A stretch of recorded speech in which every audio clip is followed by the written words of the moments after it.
Bicol. Nagbakasyon siya. Tapos umattend ako ng 7th birthday mo kasi malapit lang sa bahay ng lola namin. Iyon yung araw na nakilala kita. And nalaman ko pangalan mo. Masaya tayo noon na maglaro, magsayawan. Hindi ko akalain na magiging tayo pala in the future. Sa ngayon, naniniwala na ako sa tadhana kasi nagkausap at nakilala kita sa peryahan. Humingi ako iningi ko yung cellphone number mo para mas makilala kita ng lubusan. Simula noon, hintay kong ligawan ka hanggang sa matagal mo ako sinagot.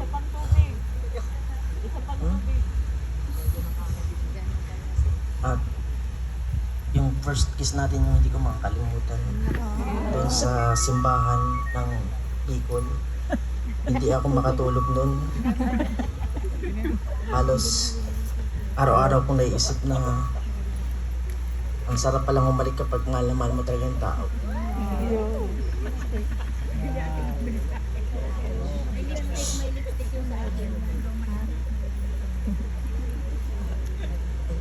Ano pa lang?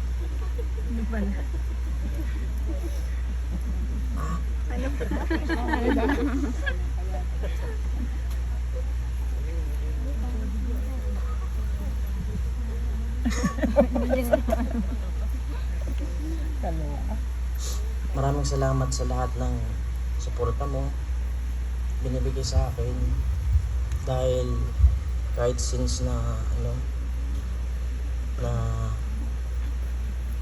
nung pagpasok ko sa training center, nandyan ka hanggang sa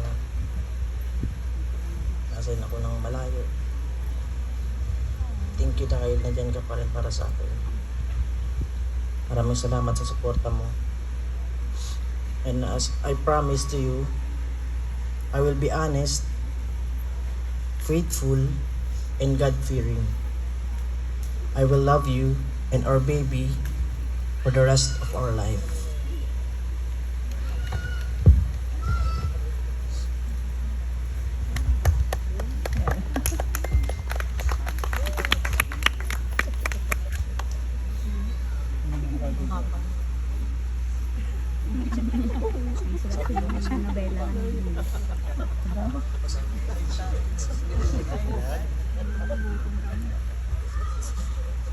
Sorry, masyadong mahaba.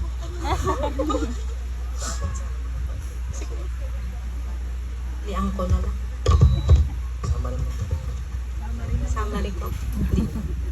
Hello to my ex-boyfriend. Many times kong naging ex. Marami na tayong pagsubok na pinagdaanan, alam mo natin. Karamihan noon, nalagpasan natin ng magkasama. At ito na, habang buhay na tayo magiging magkatuwang. Dahil hindi isa ngayon, kundi dalawa na tayo kasama mo ako. Alam ko na madalas na tayong sinusubok ng tadhana.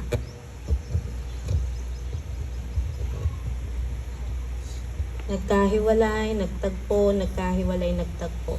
Parang roller coaster nga.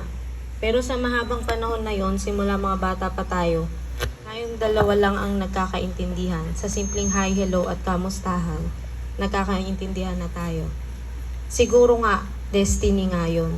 Salamat sa Panginoon sa inyong lahat na nandito para makiisa sa amin ni Herbie.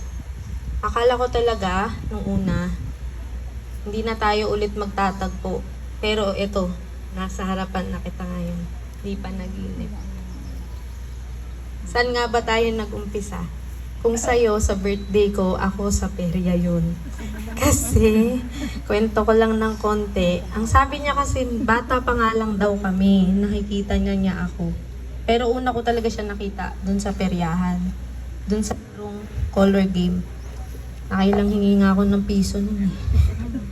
Kaya ako siya napansin ng time na yon kasi sa bawat kulay na pinipili ko, yun yung binoboto niya. Nung napansin ko na siya na ganun, nag-stop ako. Sabi niya, ay wala na, basta lucky color ko ngayon dilaw. Eh nung mga panahong yun, ako lang naman ang nakasuot ng dilaw. Kaya napatingin ako sa kanya. Ewan ko ba, at first time ko rin nakaramdam ng kaba. Kumbaga yun nga, first love. Kaya mula noon, umaga pagwawalis sa tapat ng bahay namin. Kasi magkatapat lang ang bahay namin, magka-parallel. And sa probinsya yun, sa Bicol.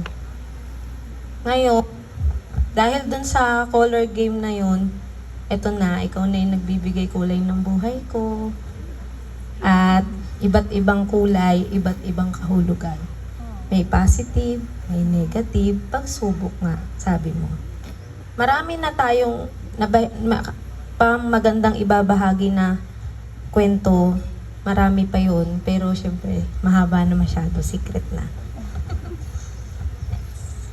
Ito lang tayo. Ito maipapangako ko. Ito naman talaga ang punto nitong sumpaang natin ngayon dito sa harap ng mga kamag-anak natin, mga mahal natin sa buhay. Pinapangako ko sa iyo, tay. Lahat ko naman sinasabi.